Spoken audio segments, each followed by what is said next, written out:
So welcome to our Senior Concerns seminar series. Our presentation today is on Palliative Care and Hospice 101. And I know this is a really important topic that I personally get asked questions about all the time. So I'm so happy that we have our speaker with us today to give an excellent overview and help everybody understand about these really valuable and important resources for yourself or for a loved one that you're caring for.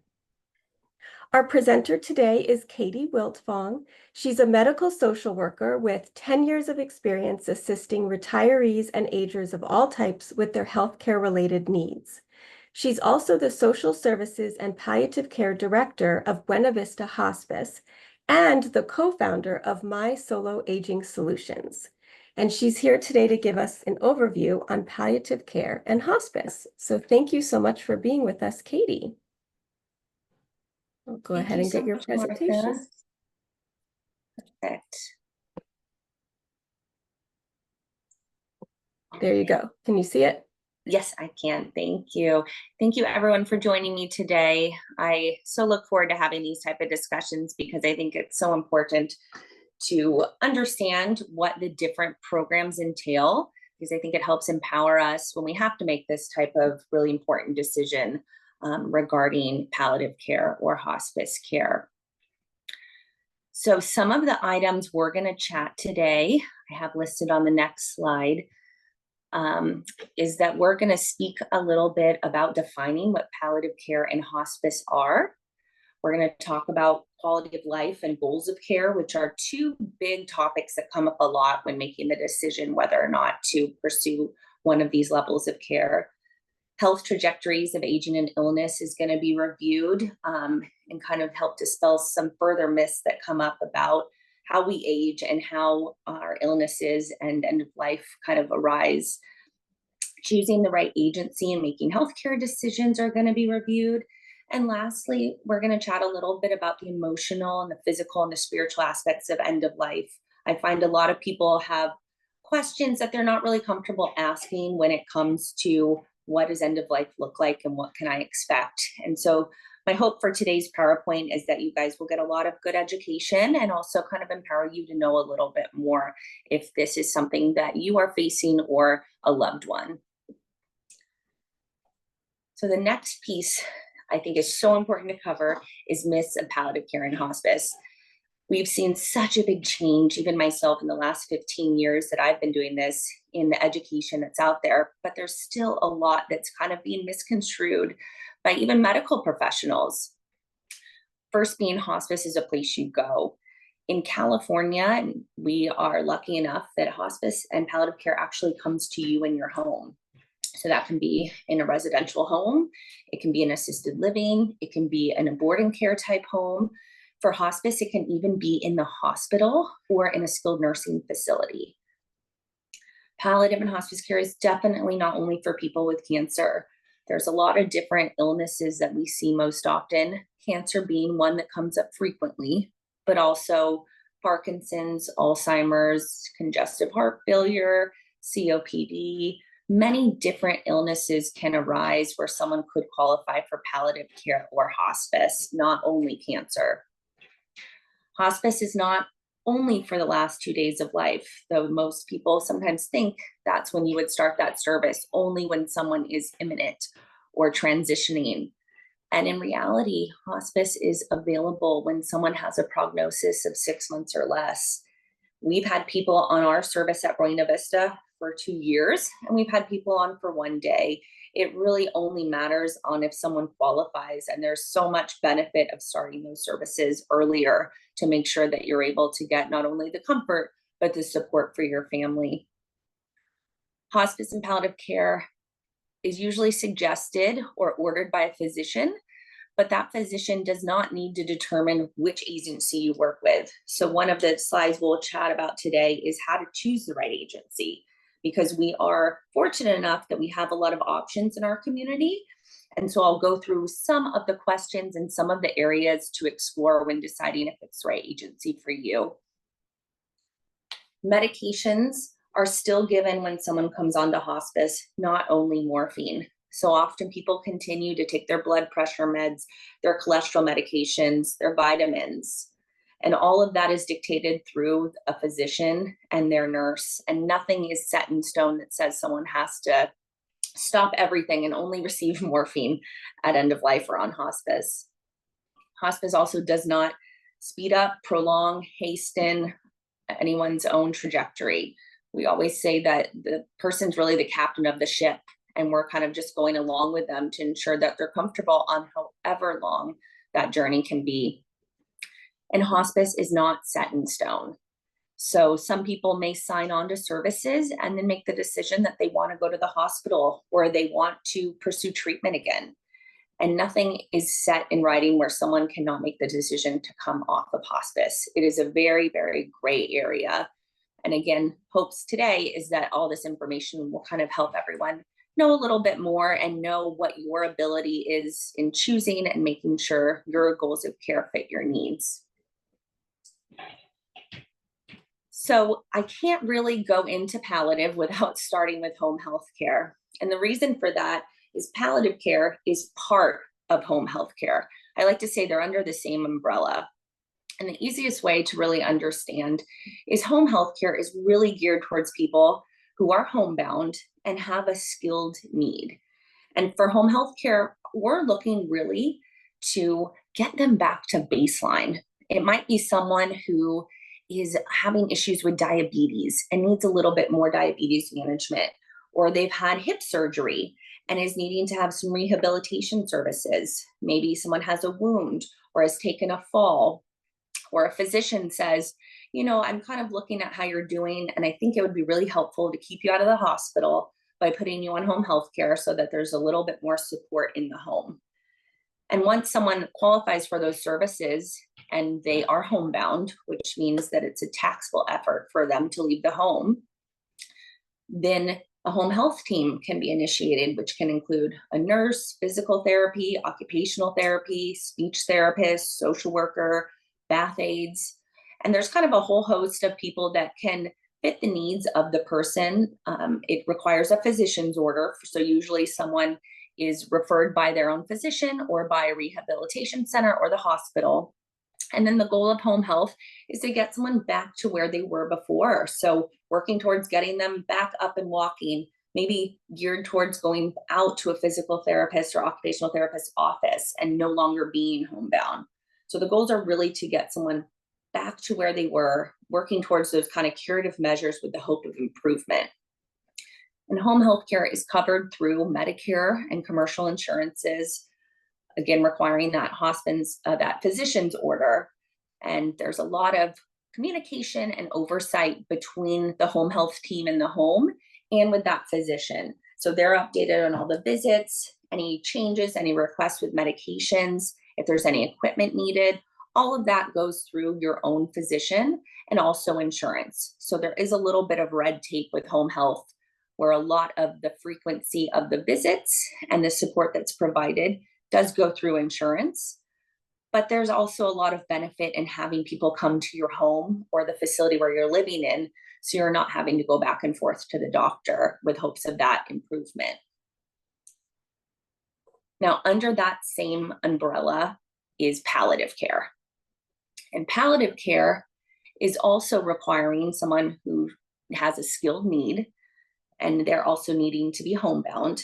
But we're looking at a bit of a different level of illness. So this is really focused towards the folks who might have a chronic or a terminal condition, such as a cancer, COPD, Parkinson's, Alzheimer's.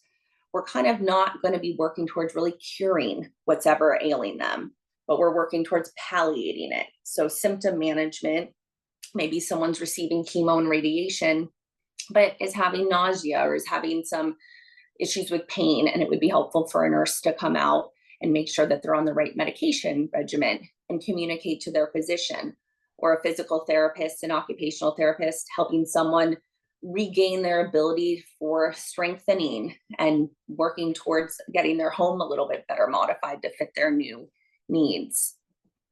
Palliative care really works at not getting someone maybe back to baseline or really improving symptoms, but maintaining that symptom management and really working towards keeping them comfortable while they're still pursuing their outside goals of different types of chemo or different types of services. On the next slide, it talks a little bit more about focusing on that relief of pain and symptom management, and also improving quality of life. And that's a huge part of palliative care, is that we know we're not going to solve exactly what's ailing someone, but we're going to work towards really making sure that they have all the information and all the equipment and all the support someone might need under palliative.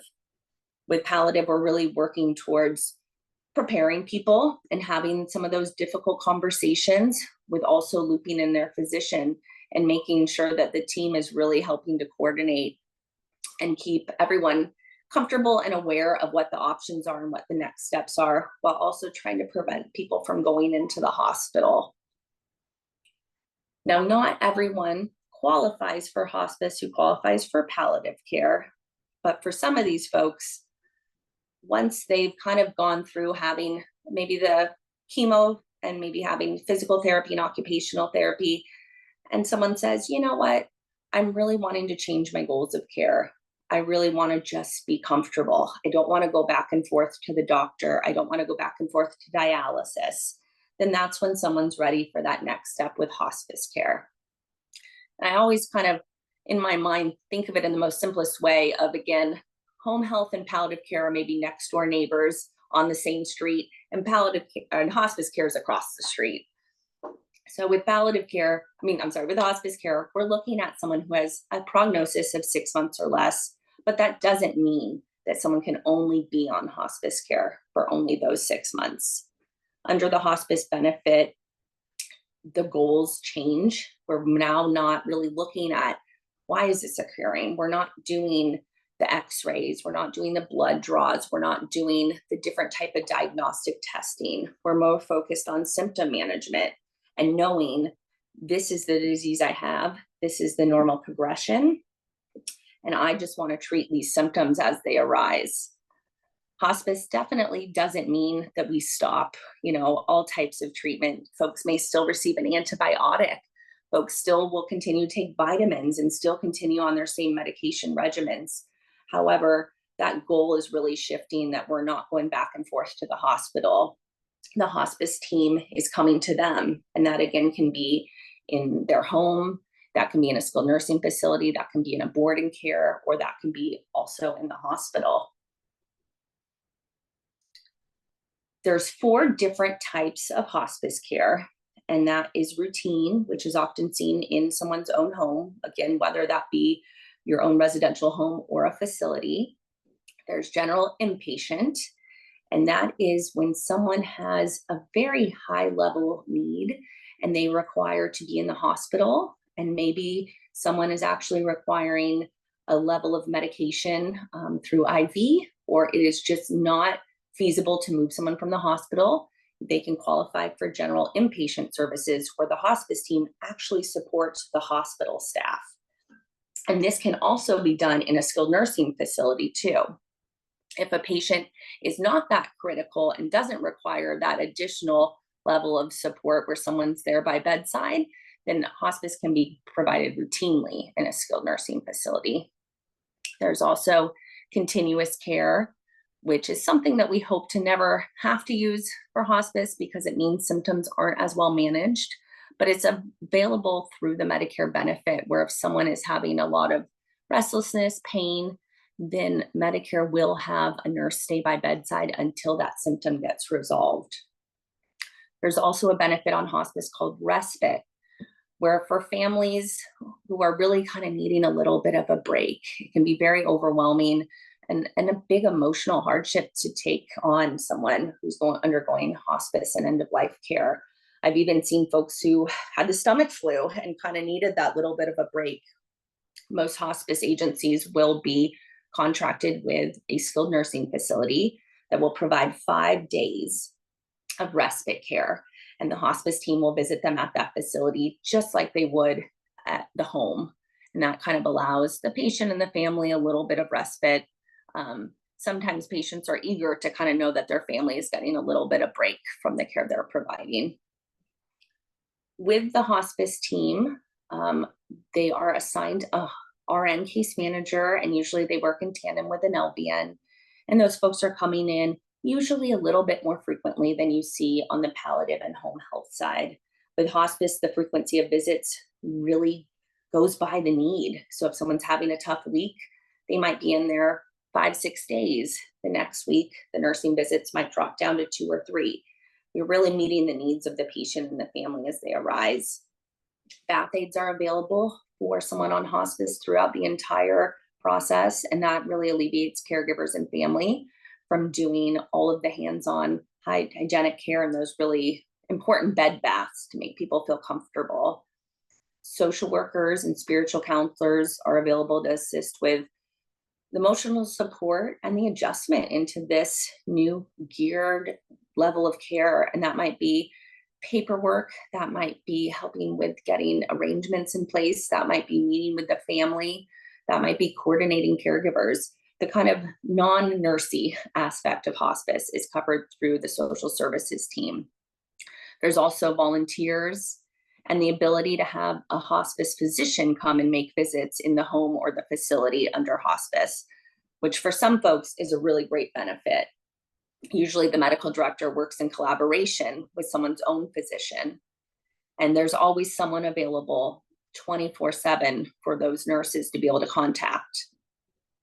Once someone does pass, bereavement counselors follow the family for 13 months after death, which is a really wonderful way of making sure that someone is getting the support and getting the love they need, even after the fact. We'll hear from folks who 6 months later say, I really would benefit now from a support group or from being able to have a one-on-one conversation.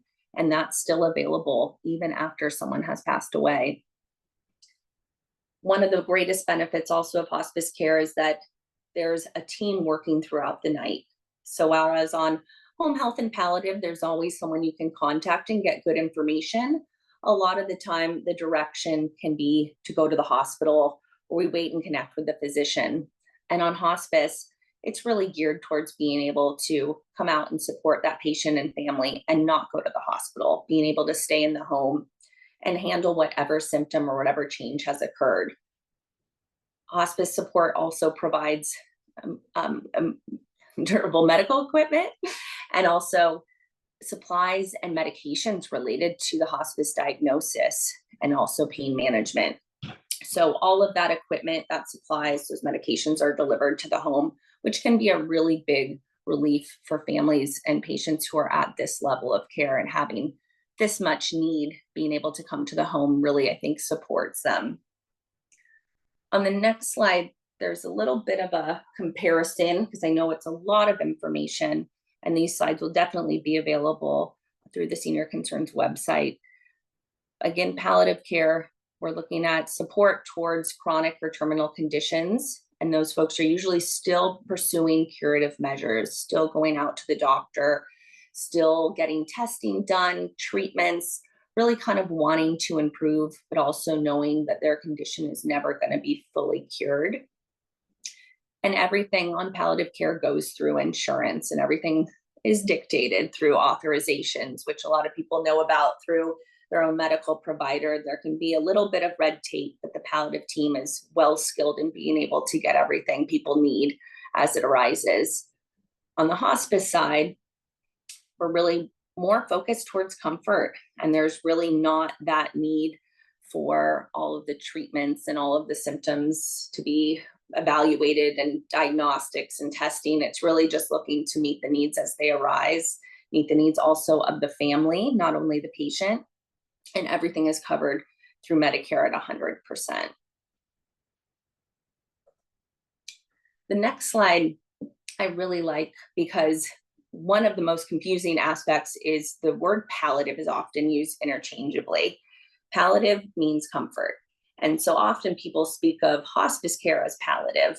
And to kind of help understand the different aspects, I've kind of tried to break it down today that palliative care is being talked about as a separate program. But looking at the word palliative, really hospice is a part of palliative.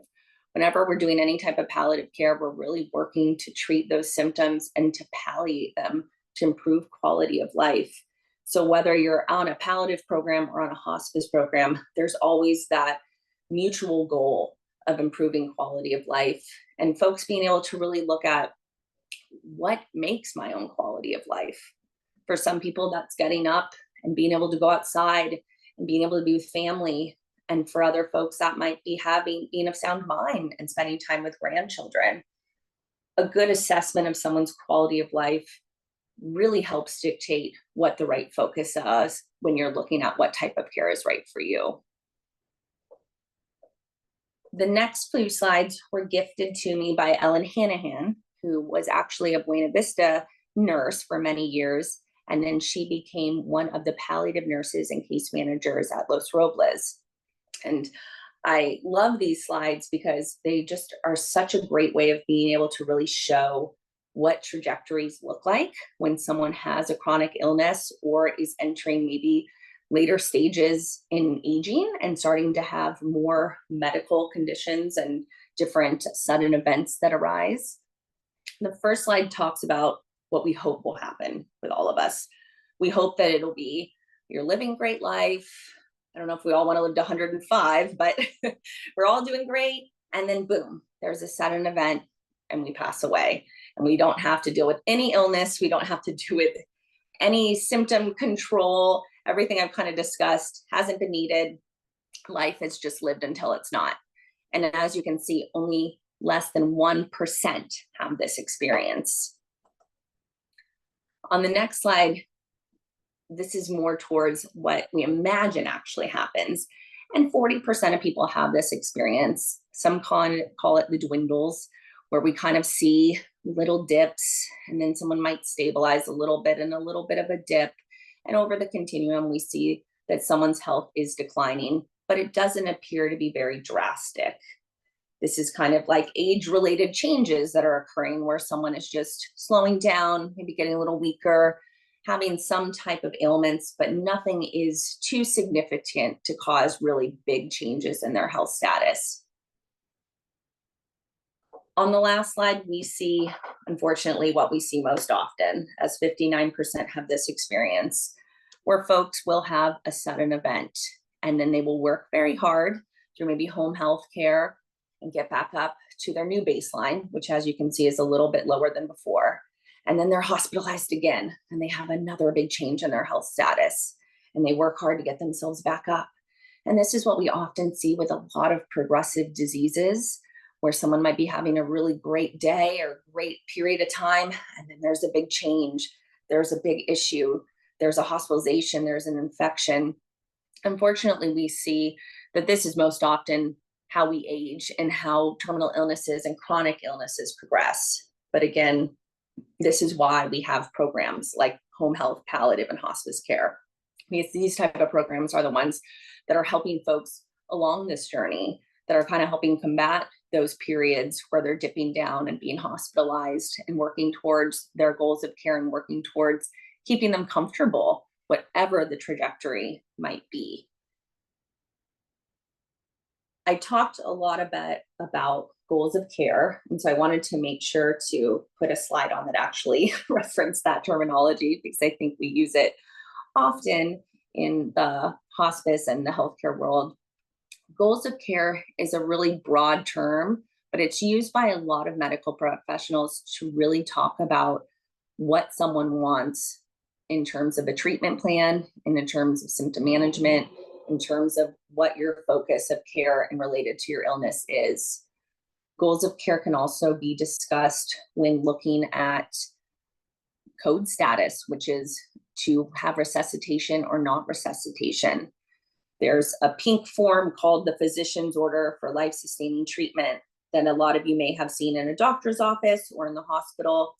And that's really geared towards talking about decisions about specific treatments, whether someone's full code, meaning they want resuscitation, or do not attempt resuscitation, whether someone would want a feeding tube, dialysis, a ventilator, IVs. Forms like this and these type of conversations are so important because they really let someone be able to express what they want for themselves in the event that their health status is to change, and maybe suddenly, if there's a hospitalization And the physicians and the family need to know how to care for them and how to follow what their wishes are. There's such a need for planning ahead, and there's such a need to make sure that there's advanced healthcare directives in place and conversations with your loved ones so that your goals of care can be met. Some folks will say, I knew my goals of care needed to be changed, or I knew I was going to make a change in the direction when I looked at my quality of life. And when I saw that I'm no longer being able to do the things I love, I no longer want to get into the car and go to dialysis anymore, or getting to the doctor's office for chemo sets me back 3 weeks, and I don't feel like I have the quality of life I want to have. That's when someone's goals of care start to come into play in terms of changing them and kind of refocusing. And these can be pretty hard conversations, but it is so important to make sure that you have as much knowledge and you know what all your options are, because there's a lot of power in that, especially when having a loved one step in for you. On the next slide, I wanted to also mention advanced healthcare directives, because these forms are so, so important. And working in the hospice field, especially, I've seen so often folks will do their trust or do all this paperwork, maybe in their attorney's office, and they will make decisions and have these really great conversations with an attorney. And then you put that book together and you put it in the closet. And when folks like myself come out to talk about hospice, and if the patient can't sign paperwork for themselves, we'll ask, who has the ability to sign your paperwork? Who is your power of attorney for healthcare? And often that big binder will be brought down out of the closet, and someone will say, oh, it's me. And that usually tells me if they didn't know it was them, then they most likely didn't have the conversation with their loved one about what their healthcare wishes are. And that's a really big position to put someone in. A lot of people are willing and want to help their loved one in any way they can. And it's such a really great gift in having these type of conversations, because it's really important to have the right person navigating your care. Your power of attorney does not have to just be your spouse. A lot of people automatically kind of look at their husband or their wife or their eldest son and say, well, this is how we have to follow suit. And sometimes your spouse might be older than you, or they might have their own healthcare decisions and they might not be the right fit. The eldest son may live in another country and not be as accessible by phone, but there might be a niece or there might be another daughter who's really capable of stepping into that role.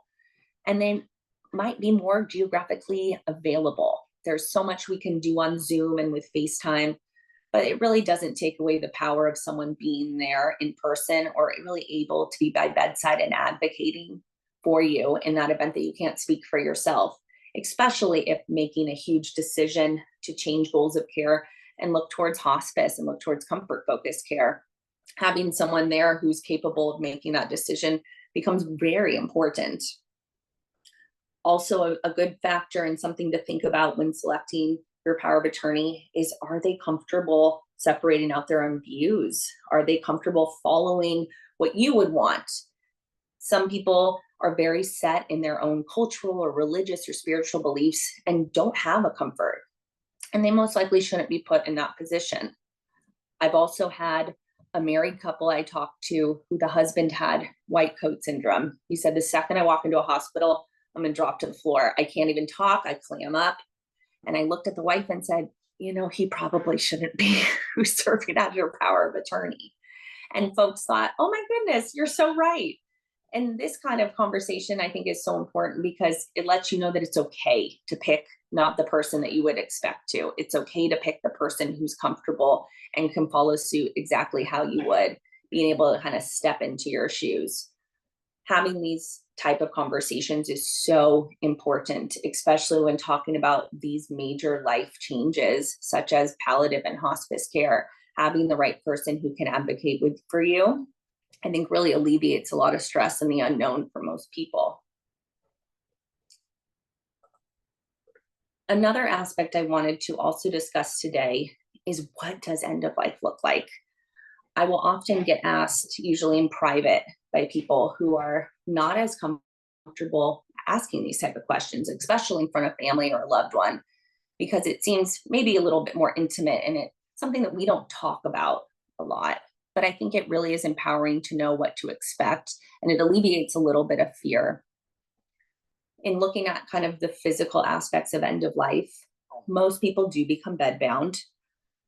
Whatever disease process they be going through, usually someone will start to get weaker, to get more tired, to not be able to do as much for themselves. And that might cause increased sleeping. And we typically see people who are more comfortable laying down and being comfortable. We spend all our lives running around. Sometimes it is nice to finally be able to relax for a bit. On TV, we often see there's that surge of energy, and that does sometimes happen. We will sometimes see people who have just a really strong, amazing day where they're able to speak to their family, they're able to have conversations that they couldn't have before, able to really engage. And I always think of those moments as just such a gift, because we don't know if they're going to happen or for how long, but it's kind of our body's way of kind of conserving energy and giving it at the most important time. Most people do lose some type of bowel or bladder function, or they might be a little bit too weak to get out of the bed. And that's where hospice and the nurses and the bath aides are really well skilled in being able to provide that quality care and that dignity of care, of providing briefs. For some people, they will have a catheter if that's most appropriate for them, and just making sure to maintain that skin integrity and making sure that someone is comfortable at this stage.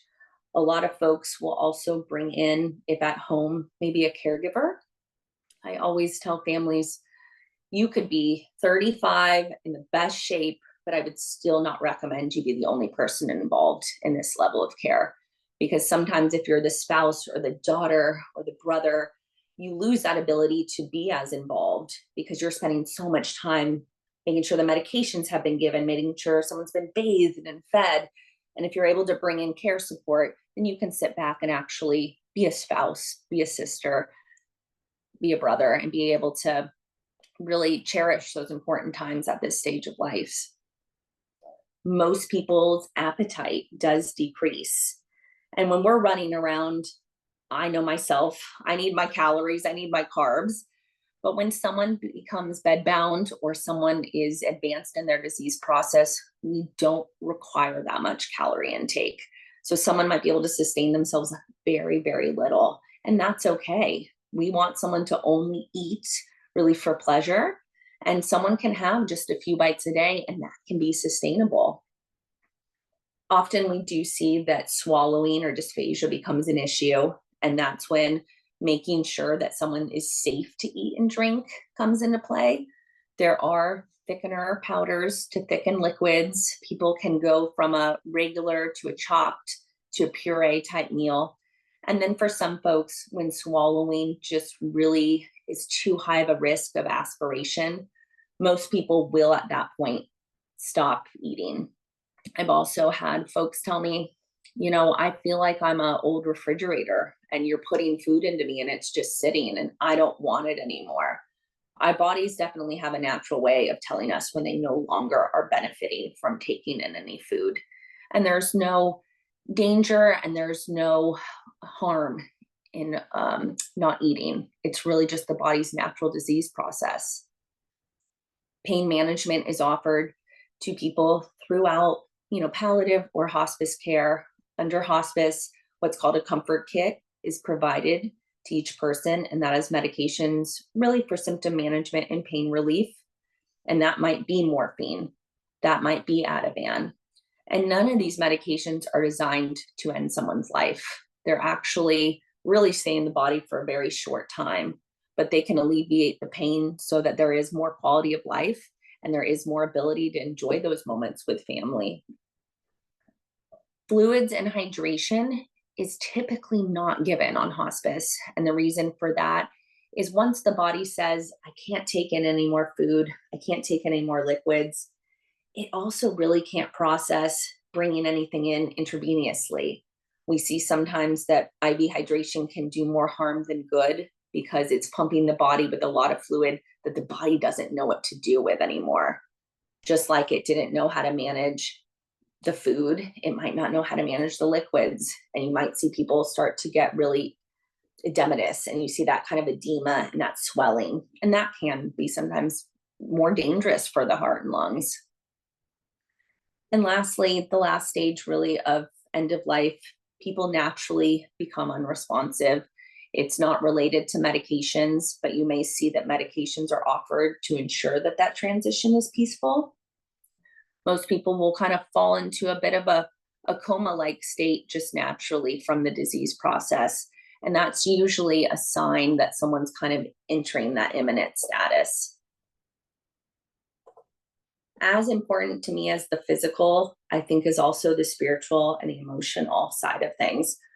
Palliative care and hospice, again, is really geared towards quality of life for not only the patient, but also the family. It's such a sacred time. A lot of people in this field, you may hear kind of talk about it being the same as childbirth. End of life is also a beautiful transition. It's an emotional and a hard transition, but definitely, if there's a sacred part of hospice care, it's those final days and those final conversations and that ability to come together with a loved one. You often see people just really withdrawing. Their world becomes so much smaller. There's really not a need for all the outside noise and activity. I think that's our way of kind of exiting on our own terms and really bringing in what's most important to us. You know, we always say, you can't take most with us, but you can take the experiences and you can take the feelings that you get. And most people really are looking towards those connections and those really meaningful contacts when they're entering the end of life. Visions and hallucinations do happen. Everyone's own personal, religious or spiritual or just belief system comes into play. But I've seen people who walk into a room and they'll say, "Oh, Mary, Katie's here. I'll see you tomorrow." And no one's in the room. And I know that maybe Mary was the sister who died a few years prior. And for me, whenever I've seen these interactions, they've always been so positive. And it gives me a sense that wherever we're going, whatever we're seeing, we're being connected with someone who's already entered that other side. And I think that's a wonderful thing.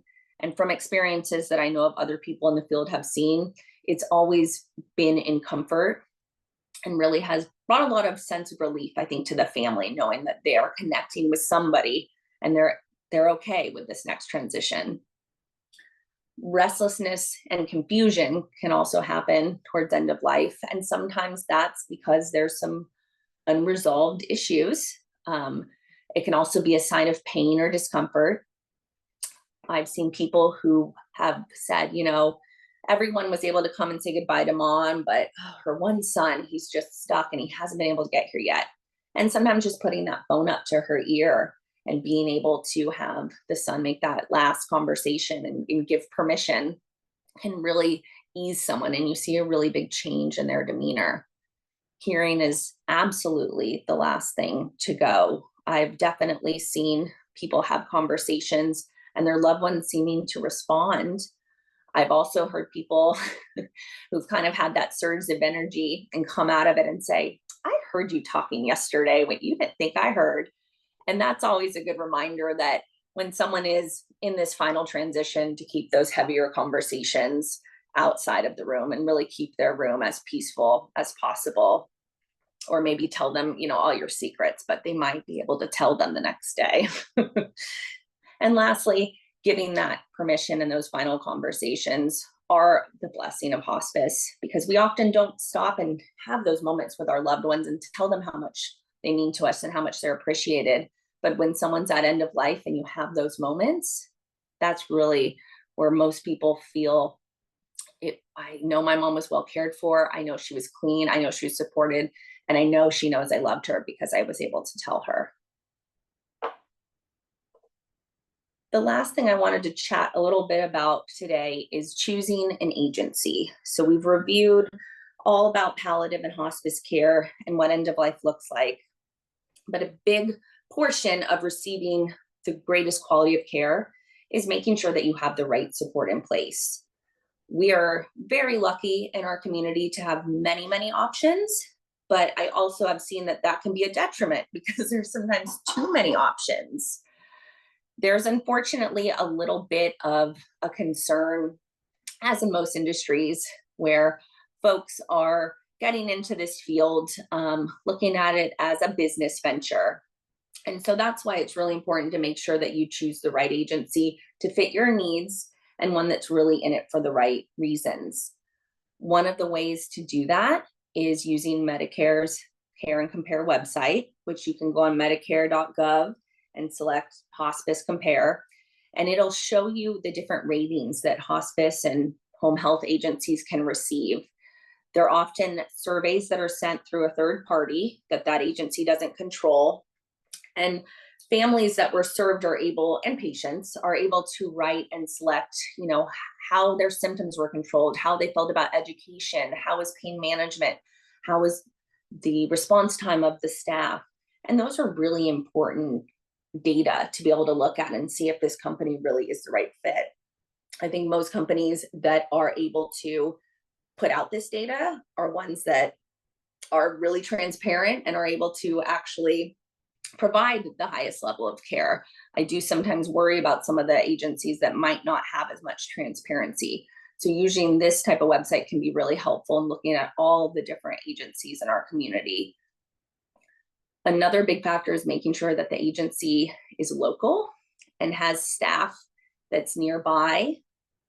A lot of agencies that we're starting to see might be based in Glendale or Los Angeles.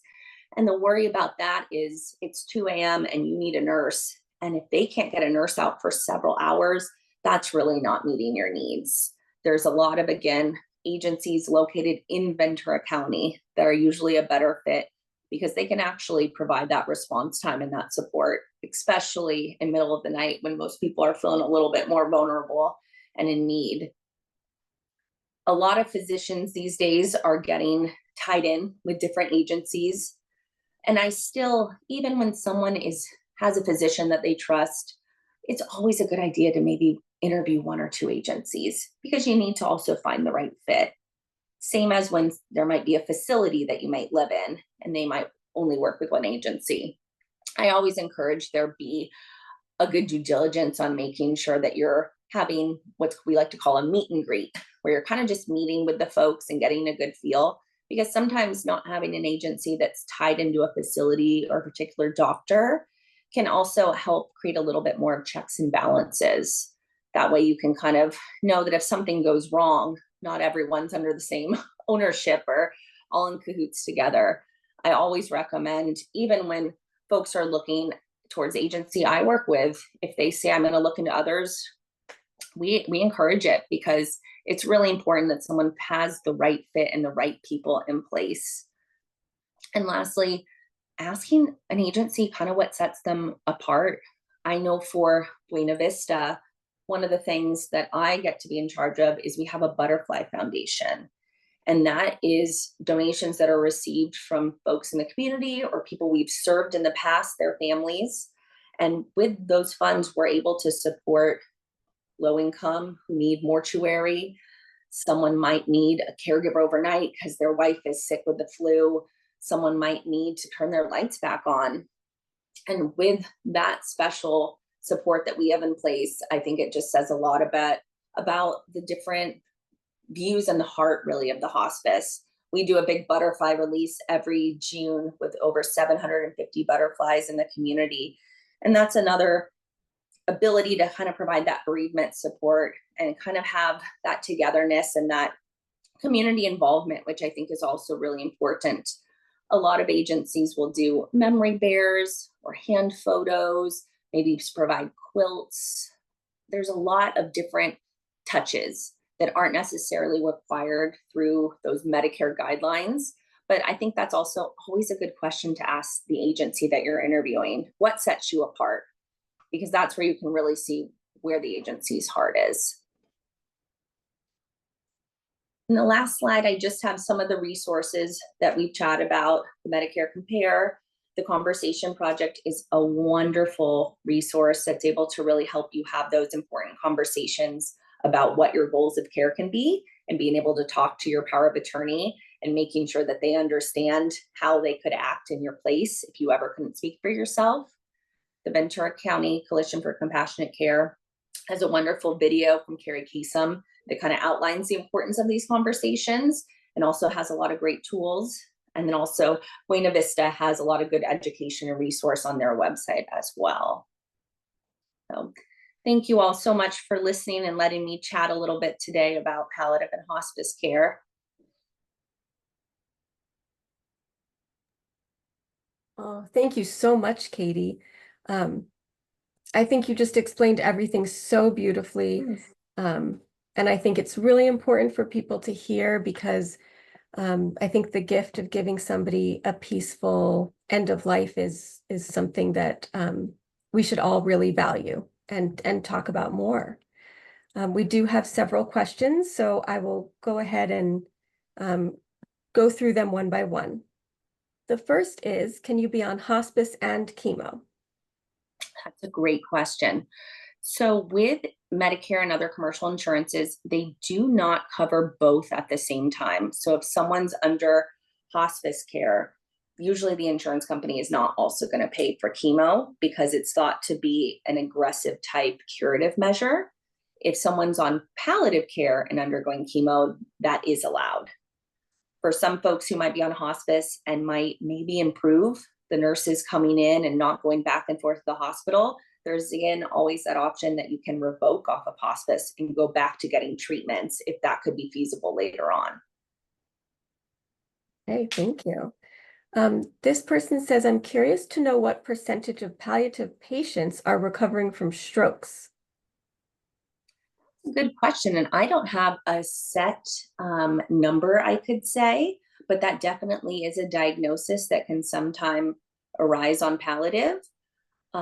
It also happens on home health. So it's really geared towards, that level of care is really geared towards how much the strokes affected someone and really what their potential for recovery and rehab might be. So someone could be on home health and really working towards improving their gait, their being able to be steady on their feet again, getting back up to how they were before. And then for some folks who maybe that stroke really was a little bit more detrimental, palliative might be a better option, because unfortunately the rehab potential isn't going to be as strong, but there might still be that need for a physical therapist to help kind of maintain and do range of motion. So both programs could be appropriate. Okay, thank you. A few people are asking if we can share copies of the slides. Oh, absolutely. So what I can do is tomorrow or Monday, I will send everybody who registered for this presentation the link to be able to view the recording as well as a copy of the slides. Another question, this is a tough one. What happens if the patient lives alone and has no family? That is sometimes a really tough question, and it does happen. So there's programs in our community, and a lot of them are means-based. So sometimes someone could qualify for Medi-Cal, which could provide the ability to move into a skilled nursing facility. Other folks might be able to have in-home support services that provide some of the caregiver relief. We'll oftentimes see families who kind of bond together, or I've even seen church groups or synagogues who are able to kind of come up with a plan, or there's someone that that person can live with. We always do recommend that someone has as much support as possible, but often people start hospice and still live alone if they're still capable of being able to care for themselves. It's just a really important conversation to have sooner than later, to make sure that there's enough plans in place to know what could happen. And that might be a conversation with a financial advisor, with a social worker, kind of looking at all the options that are available, because it's so different for each person. And really, Katie's other job in Solo Aging Solutions is helping to work with solo agers, people who don't have that built-in support system and want to plan ahead for what will happen. Um, Absolutely. this next question is, I think, a follow-up. If you're on chemo and on palliative care, does the palliative provide the hospital bed and other medical supplies? That's a great question. So under the palliative care plan, everything still does need to go through insurance. So what would typically happen is the physician would write an order for a hospital bed or a walker, wheelchair, and then the home health team would send all of their notes and their data that shows the reason the person would really benefit from this.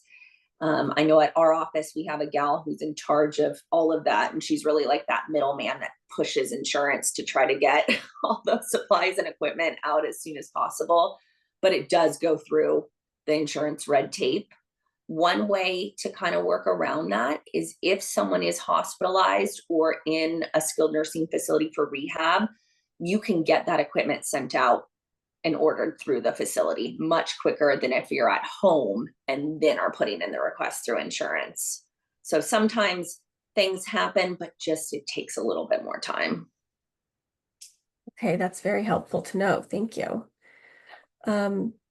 This person says, many places I have contacted do not accept Medicare. Do you have a list or recommendation for those in our area that accept it for palliative care? Medicare is typically always approved through palliative care, but the one thing I wonder about is some of the Medicare Advantage plans or the HMO plans. A lot of agencies are a little specific on which providers they approve. And a lot of it just comes down to, unfortunately, having to go through the insurance provider and adjust rates. And so some will, say we cover Anthem, Blue Cross, and Humana and Scan, but we don't cover these few. And another agency might cover others that they have a good insurance plan with. One of the best ways of kind of navigating that is to call an agency and ask them who they contract with. I know, for instance, we have a one sheet that we send out to physicians and we send out to patients and families too, because that is sometimes tough not to know who covers your insurance. Your doctor's office might also be able to give you some resources on that. And a good reminder that Medicare open enrollment is coming up opens in October, and it is a year with a lot of changes. So I think it's important for everybody to reevaluate and make sure that you're in the plan that meets the needs and services that you want. Absolutely. We have just a couple more. Please clarify the term housebound. Would a person who uses a walker or wheelchair and leaves home for a treatment or imaging scan still be considered housebound? Yes. So that's a great question as well. To be considered homebound, again, it's that taxable effort, but people still can go out for treatments. You can still go out if you need to get food. You could still go to a religious church or synagogue on the weekend. With Medicare guidelines and most commercial insurances, they just want to make sure that those services aren't going towards people who are, going to the mall, going to the fair, kind of able to do a lot more, because those insurance is really gearing that level of care to people who really can't leave the home because it takes a little bit too much. And that's something that the home health or palliative team will continue to gauge. Sometimes we have folks who improve so much that they're really not homebound anymore. They're starting to see friends. They're starting to be able to be more interactive. And for us, we see that as a success because they've kind of graduated from needing to stay home. Absolutely. Oh, the questions keep coming in. Okay. This might be a whole nother seminar. How do the patients with it, oh my gosh, how do the patient's wishes for euthanasia in concert with California law after discussion with their doctor or the hospice doctor fit into end-of-life hospice care? That is a great question. I agree with you. That definitely is a whole seminar that's really important. And I think a lot of people are in need of more education about it. Hospices will, and I can't speak for all of them, but what most often happens if someone goes through, let's see, UCLA and Kaiser have really great systems in place where if they have that diagnosis and they meet with the physicians and are given those medications, one of the final requirements is someone comes on to hospice care. And that reason is we don't know when we're going to take those medications. So it's important to have that support in the home for that symptom management and to be able to oversee the care until someone maybe decides to actually take the medications. Most hospices will arrive, someone has to take the medications themselves, and usually family will be surrounded, and it's a pretty sacred moment. And then most hospice agencies will arrive afterwards to really ensure that everything is going smoothly and the family feels well supported. So it's something I see often where people have made that decision, and one of the final requirements is to then sign on to hospice. Sometimes they don't even need all of our interventions, but at least that support's in place because we don't know how the disease process is always going to go. Somebody just wrote in that the cancer support community is offering a webinar next week, including a topic on the End of Life Option Act. So that's really helpful. So if somebody wants more information on that, cancer support community, you can go to their website and probably sign up for their webinar. So thank you for that. Oh, that's wonderful. Thank you for sharing. I didn't know that either. This is a good question because this comes up a lot. When you have a client who might be in denial and not want to discuss palliative or hospice. So the question is, do you have a social worker who might help explain the services to the client who might be in denial, since they are still wanting to fight and do chemo? And this person's uncle lives in Simi. I assume that's the person that they want to talk to. Yes, absolutely. And I think sometimes having those conversations, which we will sometimes go out and talk about the different services and the different options, even without that physician's order that I talked about. I think sometimes not having everything in place to be able to start services and just having maybe a nurse, or it can just be a social worker alone.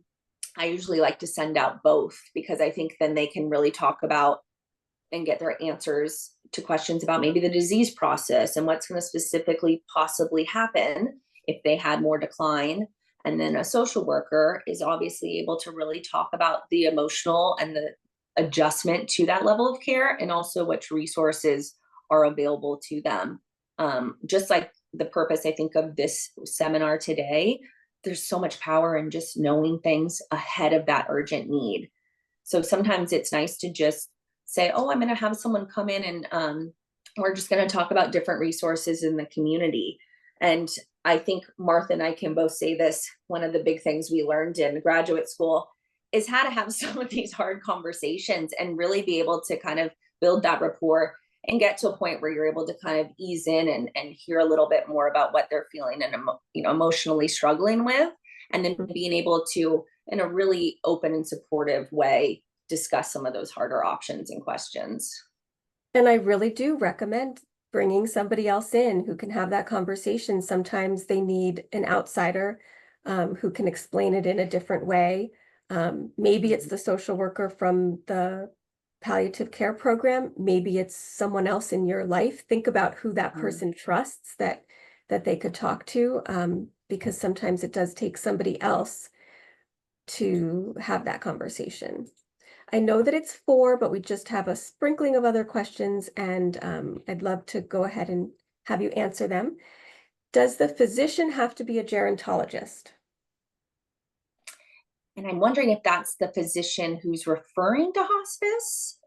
One thing that I guess I'm guessing one thing I the really referral. didn't dive into, so this is a great question, is a lot of physicians, and it can be a primary care physician, it can be an oncologist, it can be a neurologist, any type of physician who's comfortable writing that order to palliative or hospice care. There doesn't need to be a set background. Most physicians, once someone especially comes onto hospice, want to be kept in the loop, but usually they'll say, this isn't my specialty. I was helping them navigate their illness and navigate their options and their treatments. But now that someone's going on to hospice, I'm going to actually take a step back and have the hospice medical director really be the direct contact. And what we do in those cases is we keep that physician in the loop so they're aware of everything going on, but we're not maybe necessarily calling them at 2 a.m. because that's sometimes a big undertaking for physicians who are running a big, oncology or primary care practice. Okay, thank you. Kathy says this is, I think, a follow-up question. My mom has a PPO, not an HMO, so I think I should have better choices for an agency, but nothing so far in my search. I might suggest that you reach out to me, Kathy. Just send me an email and let me know what the insurance is and exactly what you're looking for, and maybe we can help you offline. Perfect. This question, though, I think is helpful. How long will Medicare cover palliative care for people with a progressive disease like Parkinson's, for example? Is it time limited? That really depends. The purpose really of palliative is under home health. We really are geared towards meeting those goals and really saying, okay, this person only got to here. We've been working at this for 2 months. Insurance isn't going to cover anymore because they don't see someone progressing further. Really, the focus of palliative sometimes is maintenance and just keeping someone from kind of dipping low. We might not be looking at getting them up, but we're kind of looking at keeping them baseline and maintaining their current status. Everyone's insurance is different. I just had a man who is well into over 100 years old be denied by his insurance because he was doing a little too good. Other folks I've seen on palliative care for 2 years. It really depends on what someone's own personal needs are. So the nice thing too is if insurance says you're not progressing, maybe you don't have such a strong skilled need, the wound's healed, your medications are well managed. If then a month or two later, unfortunately, someone has the need again, a physician can write another order and they can restart services. So it's not like once you do it, that's your only time. You can't ever again. Yeah. Okay. And then can the Ombudsman Office offer any advice in regards to hospice and palliative care? I don't think that they cover it, correct? Yeah, usually they're more geared towards the communities, whether it be a boarding care or big assisted living community. They don't Looking at kind of oversee the home health. licensures. No, they don't oversee. So for that, you might be looking at instead of Department of Social Services, usually it's Department of Health, or looking at Medicare. Yeah, the Medicare website for ratings. Mm-hmm. Okay. And then not a question, but somebody says 2 books by the same author are Knocking on Heaven's Door and The Art of Dying Well. Katie Familiar? Butler. I absolutely love those books. I love that author. I have both of them. And those are really great books. And I think being in this field for 15 years says a lot because there's a lot of books out there that sometimes feel redundant or sometimes feel like they're just really sharing sweet stories. But Katie Butler's books are so wonderful because they're informative, but they're so easy to understand. So that's a great suggestion because I myself, every other year, reread one of them. So it just kind of gives me a different perspective, too. And some reminders on different ways I can educate because I think she really connects with people. So yes, great suggestion. That's wonderful. Okay, last question, but I do think this is important, one to touch on. What about someone with severe dementia? Will that work with palliative care? It would depend on what the skilled need is for palliative care. We will sometimes get orders for folks who have, severe Alzheimer's dementia, and maybe it's for physical therapy. And our team comes out and evals. And unfortunately, they're unable to really follow commands. They're not safe to do any of the training that the therapists want to do with them. So sometimes those evals don't really progress into getting longer care. But there might be a nursing need on that side. So that person might be dealing with a catheter, or they might have agitation, or they might have a wound because they're bedbound. So there might be another reason that that person is coming on to palliative care services and could benefit from it. Great. Thank you so much. This has been so helpful. I know that the audience, including myself, really appreciated it. Again, this recording will go up on the website so people can watch it again. I wanted to let you know about our upcoming webinars. The next one we have is October 15th. It's everything you need to know about hiring in-home care. And that is hiring private caregivers in home, not home health, but caregivers that you're paying for privately. That's October 15th. And then on November 6th, we have Maintain Your Brain, Keeping Your Brain Healthy for Life, presented by the neurologist, Dr. LaBelle. And so you can go on to our website under programs, seminars, and sign up for any of those upcoming ones. And we just have a lot of notes of thank yous in the message box to you, Katie, that this was Thank really you. informative and helpful. So thank you so much for joining us this afternoon, and thank you to everybody for watching. And I hope you all have a good evening.